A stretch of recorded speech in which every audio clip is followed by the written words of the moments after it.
on se retrouve pour parler d'une nouvelle lecture. Et oui, aujourd'hui j'ai le plaisir de vous présenter une histoire qui fait peur. J'adore l'horreur, faut le savoir, et j'ai pas été déçue avec Menteur de Craig Hockfeld, édité aux éditions Elisseria, que je tenais à remercier pour leur confiance pour ce service presse. Bon, il est plus exactement édité dans la collection Elixir of Ghost, donc je vous dis pas, c'est une collection qui me... Voilà, tout simplement, elle m'attire. Et en parlant d'attirer, tout simplement, avant de commencer par l'histoire, je voulais vous montrer la couverture. Je vous la remettrai là, ne vous inquiétez pas. Je voulais simplement féliciter les Elisseria pour leur choix et surtout Alors je sais pas si c'est un artiste ou si c'est autre chose, mais Grande Fire, parce que j'adore la couverture, tout simplement. J'adore le visuel, je le trouve magnifique, c'est tout simplement superbe. Et à savoir, même à l'intérieur du livre, je vous les retrouve, vous avez à un moment des petits crânes, voilà, comme ça. Vous y arrivez, il veut m'attaquer. Alors, des petits crânes, comme ça, des petites illustrations que j'ai trouvées très agréables dans la lecture. Oui, j'aime bien les crânes, j'ai des goûts un peu chelous.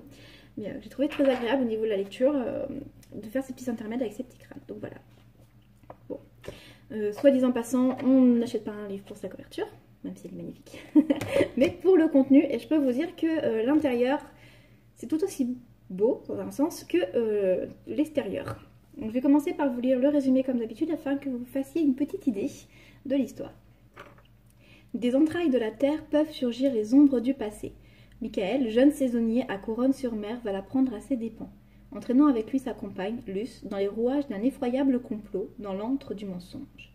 Là-bas, face à l'océan, dans les abîmes d'une grotte aux légendes urbaines effrayantes, quelque chose s'est réveillé. Bon, vous l'aurez compris, déjà c'est une histoire qui fait peur de base, et on va suivre Michael, donc il travaille pour la commune de Couronne-sur-Mer, donc il est agent d'entretien, donc en gros il nettoie les trottoirs, il fait tout ce qui est fleurs, bordures et tout, enfin voilà quoi. Il entretient la commune et il est saisonnier, donc à la base c'est un étudiant en informatique, il faut savoir, même si ça n'a pas beaucoup d'importance. Et ce jour-là, il doit intervenir sur une charogne qui s'est échouée sur la plage avec son mentor et collègue Roland. Donc il faut savoir que déjà les charognes c'est pas beau de base. Parce que bon, entre la mer, la décomposition et tout patatras, je vous dis pas, ça doit être bien dégueu. Et celle-ci, elle est encore plus, parce qu'une fois arrivés sur place, ils sont complètement décontenancés. Ils ne peuvent pas, trouver ce que c'est. Dans un sens, ça paraît pas du premier coup d'œil. Ils savent pas si c'est un chien, si c'est une méduse, une pieuvre, si c'est un être humain, qui sait. Enfin, ils savent pas ce que c'est de base, mais bon, dans tous les cas, la charogne, il faut qu'ils l'embarquent. Voilà, donc ils vont l'embarquer. Sauf qu'ils peuvent pas la transporter en la portant comme ça. Donc Roland va partir quelques minutes, chercher la voiture, la rapprocher afin qu'il puisse le mettre plus facilement dedans en fait, pour le transporter plus facilement, éviter de se le taper à bout de bras avec les trucs un peu dégueulasses qui dégoulinent de partout. Donc Michael reste avec la charogne, et il faut savoir que du début qu'il l'a vue, il se sent bizarre. Déjà, il n'arrive pas à identifier la nature première de ce cadavre, parce que c'est un cadavre, une charogne, faut dire ce qu'il en est, mais en plus... il a une sensation, une impression qui s'empare de lui et qui ne le quitte pas, même qui s'intensifie. Jusqu'au point où il a l'impression de voir la chose bouger. Ça doit être dégueulasse quoi, déjà c'était moche à voir. Et là en plus c'est l'impression que ça bouge et tout. Et ça fait même des interférences au niveau de son téléphone. Ça c'est à savoir. Et puis voilà quoi, donc c'est bizarre. Au point qu'à un moment, c'est encore pire au niveau de la bizarrerie. Il y a un tentacule géant qui sort d'une grotte, donc la grotte aux légendes dont on parle dans le résumé, et qui va venir prendre la charogne et l'embarquer. Alors là, il va être sur le cul, littéralement. Déjà, la chose était chelou, c'est des sensations bizarres, et il y a un tentacule géant, ce qui n'est pas logique, enfin ce qui est absolument un truc... Personne... moi, je vois un tentacule géant qui se rapproche, premièrement, je tombe pas sur le cul, je me casse en courant. Hein. Mais bon, voilà. La chose est faite. Qu'il a embarqué là-bas. Roland revient, il dit mais putain elle est où ma charogne? Parce que lui quand il a un travail en tête, il l'a pas ailleurs. Il veut sa charogne, il veut la ramener, il veut la foutre limite sur le bureau du boss parce que c'est un travail de merde, faut dire ce qu'il en est. Donc il veut sa charogne, il veut son cadavre. Bon, je vous rassure, il va pas tuer Michael pour faire un cadavre, hein, ça l'histoire de ramener pas là-dedans. Non, il va aller dans la grotte avec Michael et ils vont essayer de retrouver donc, la charogne. Sauf qu'il ne la trouve pas. Elle est dans un trou. Elle est dans un trou, parce qu'une grotte c'est un trou, donc elle est dans le trou. Roland essaye de regarder dedans, il voit rien, il trouve rien. Voilà, il faut dire ce qu'il en est. C'est un trou, c'est noir, il voit pas. Il fait bon pas. On revient demain. Et ben, il dit oui, mais non, on va pas revenir demain. Bah si, on revient demain, je descends dedans. Bon, bah Michael, c'est son boss, après tout, c'est son chef, il va faire ce qu'il lui demande. Donc il va revenir le lendemain, en attendant, il va chez sa copine, Luce, et elle va remarquer qu'il est pas bien, qu'il est bizarre, que c'est déjà qu'il est, comment dire, bah, qu'il est à l'ouest, tout simplement. Et en plus, il est obnubilé par des recherches qu'il fait sur Internet, sur la fameuse grotte et ses légendes, parce qu'il se dit, attends, ça sort de là-dedans, ça doit avoir un lien avec cette grotte. Bon, il trouve plusieurs légendes, il faut voir qu'il, lui, va s'attacher à une légende. Et elle, le lendemain, alors que son copain est reparti bosser, elle va regarder un petit peu ce qu'il regardait, et elle va s'attacher à d'autres informations par rapport à cette grotte. Voilà, c'est intéressant à voir, vous verrez pourquoi après. Bon, au final, Roland veut quand même descendre dans son trou, donc Roland va descendre dans son trou. Michael va jouer un peu la sécurité et tout au-dessus là, donc pour éviter qu'il tombe dedans. Bon, j'en dis pas plus parce qu'il faut savoir que le livre ne se passe que sur 2 jours. Et oui, donc le lendemain, plus le jour où ils descendent dans le trou. Et c'est très rapide, donc à lire déjà, mais surtout c'est très rapide dans le déroulement de l'histoire. On n'a pas l'impression que ça fait que 2 jours hein, quand on a tout dans notre lecture. Mais ça fait vraiment très rapide. Et là, si je vous avoue, si je vous en dis plus, je vous raconte toute l'histoire et ça ne le fera pas. On évite le spoil. No spoil. Bon, que dire entre autres sur l'histoire? Donc déjà, moi j'ai adoré, j'ai totalement été immergée, j'avais les mêmes sensations que Michael, d'être la tête dans le coton, d'avoir cette impression de tension qui grimpe en moi, c'était grrr.